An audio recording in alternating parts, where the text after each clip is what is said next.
Насан туршийн боловсролын үндэсний төв. Үзүүлж байна.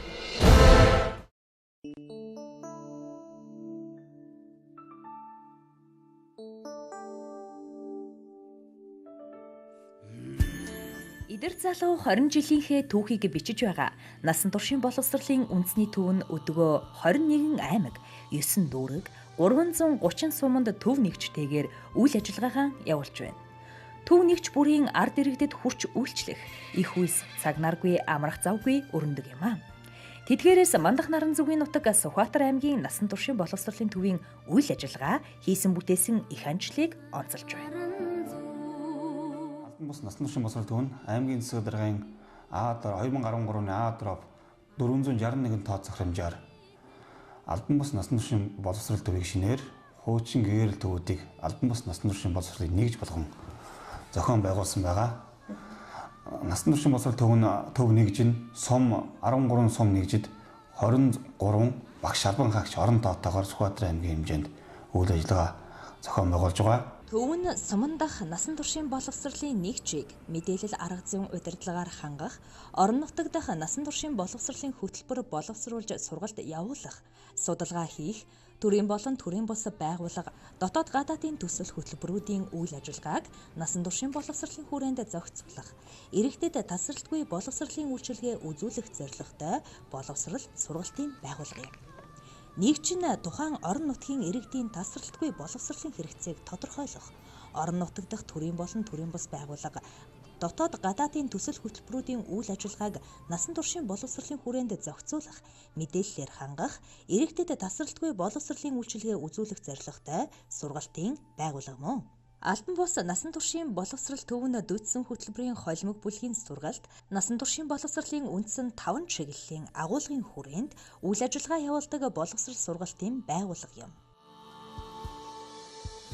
Албан бус насан туршийн боловсрол төвийн нэгж нь боловсрол соёл шинжлэх ухааны 2000 сайдын 2007 оны 362 тоод тушаалын хүрээнд дүүцсэн хөтөлбөрийн холимог бүлгийн системээр зохион байгуулж байгаа. Энэ 15-16 оны хичээлийн жилд дүүцсэн Сүхбаатар аймгийн хэмжээнд дүүцсэн хөтөлбөрөөр 552 сурвалжлагч хамрагдаж бага сур боловсролоо эзэмшиж байна.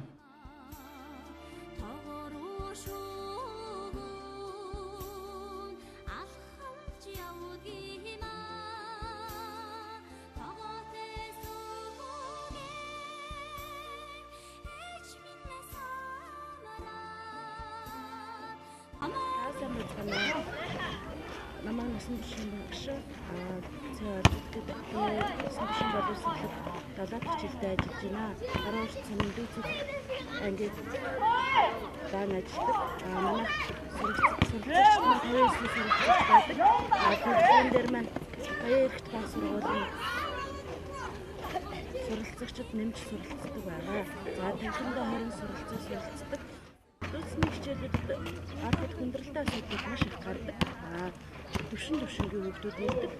Зүгээр эвэрүүд тав сарууд хүүхдүүдтэй ажиллаж байгаа. Мөшлийн бэрхшээлтэй, хичээл завсарсан хүүхдүүдтэй ажиллаж байгаа тул өсөр хооронд ялгаа маш их байдаг.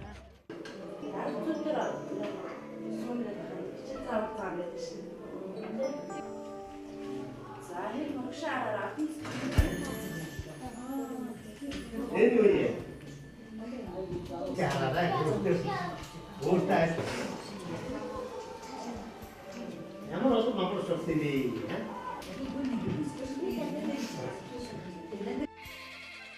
Сүхбаатар аймгийн насан туршийн боловсролын хөгжүүлэх хөтөлбөр. Аймгийн албан бус насан туршийн боловсрол төв нь жил бүр соёл урлаг боловсрол хөдөөд арга хэмжээ, соён гэгэрүүлэх ажил, боловсролын аяны хүрээнд аймгийн бүх сумдын иргэдэд хүрч ажилдаг бөгөөд иргэдийн дунд сургалт сурталчилгаа зохион байгуулах, сургалтын хэрэгцээ тодорхойлох, судалгаа авах зэрэг ажлуудыг хийж уламжлал болоод байгаа юм аа. Аймгийн иргэдийн тэргүүлэгчдийн хурлаар 2015 оны онд 37 тоод тогтоол батлуулсан байгаа. Сүхбаатар аймгийн насан туршийн боловсрол төвийг насан туршийн боловсролыг хөгжүүлэх хөтөлбөр гэдгийг батлуулсан байгаа. Энэ хөтөлбөрийнхаа хүрээнд бид иргэдийн боловсролын хэрэгцээнд тулгуурлан насан туршийн боловсролын үндсэн 5 чиглэлийн сургалт, бичиг үсгийн сургалтаа зохион байгуулж байгаа. 2016 оны эхний хагас жилийн байдлаар бид 2000 гаруй иргэнд сургалт сурчлагын ажлыг, соёлын өөрчлөлт ажлыг зохион байгуулсан. За манай төв нь иргэдээс сургалтын хэрэгцээ тодорхойлох судалгааг тогтмол авч сургалтуудыг тогтмол зохион байгуулж байна.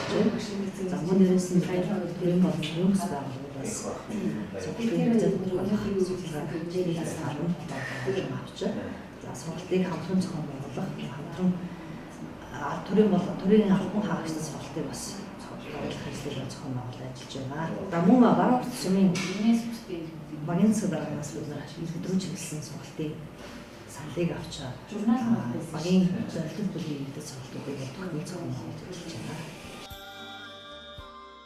Олон нийтийн боловсролын аяны хүрээнд бичиг үсгийн боловсралгүй иргэдэд амьдрах ухаанд суурилсан бичиг үсгийн боловсрал нөхөн олгох, төвшин ахиулах, Монгол улсын иргэний угын бичиг хөтлөх үлгэрчлэлтэн загварыг сурталчлах, таниулах сургалтуудыг зохион байгууллаа.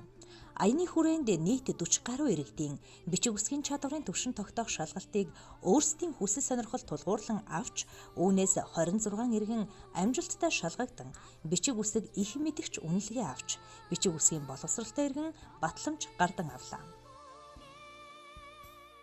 Манайх бүгд нь Солонгос улсын Голокод хүмүүнлэгийн байгууллагын санхүүжилтээр 2016 онд тусгай хэсэг боловсролын танхим үдийг байгуулсан байгаа. Энэ танхимын үйл ажиллагаа нь сонсголын болон хэл яриа, харааны бэрхшээлтэй иргэдэд нийгэмшүүлэх болон бариад үсэг, дохионы сургалт, тэгээд бичиг үсгийн сургалтыг мэргэжлийн багш нараар зохион байгуулж байгаа. Энэхүү сургалтаа 7 хоногийн 2 өдөр дохионы болон харааны сургалт гэж ангилан зохион байгуулж байгаа.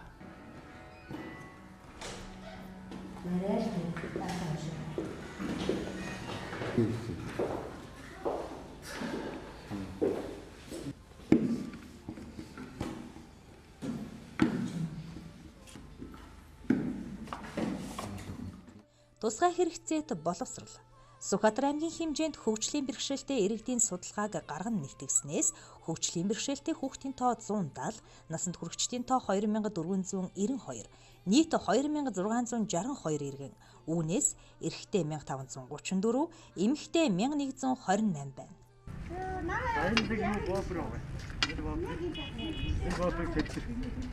Тусгай хэрэгцээт боловсролын сургалтын танхимаар бариал үсэг, дохионы хэл, бие бэлтэрч хэрэгжүүлэх сургалт, хичээлүүд хуваарийн дагуу тогтмол явагдаж байна.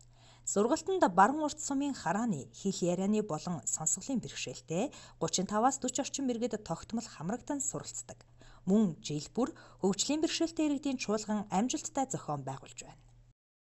Ажлын 5 өдөр тусгай хэсэг боловсрол маань явагддаг. Тэгээд нэг дахь 3 дахь болохоор харааны бэрхшээлтэй болсод 2 дахь 4 дахь болохоор сонсголгүй иргэд маань ингээ яадаг байгаа. 5 дахьд бол дүүц хөтөлбөрийн хүмүүс маань ингээд хүүхдүүд маань ингээ зэгчлээс авсарсан хүүхдүүд бол ирдэг.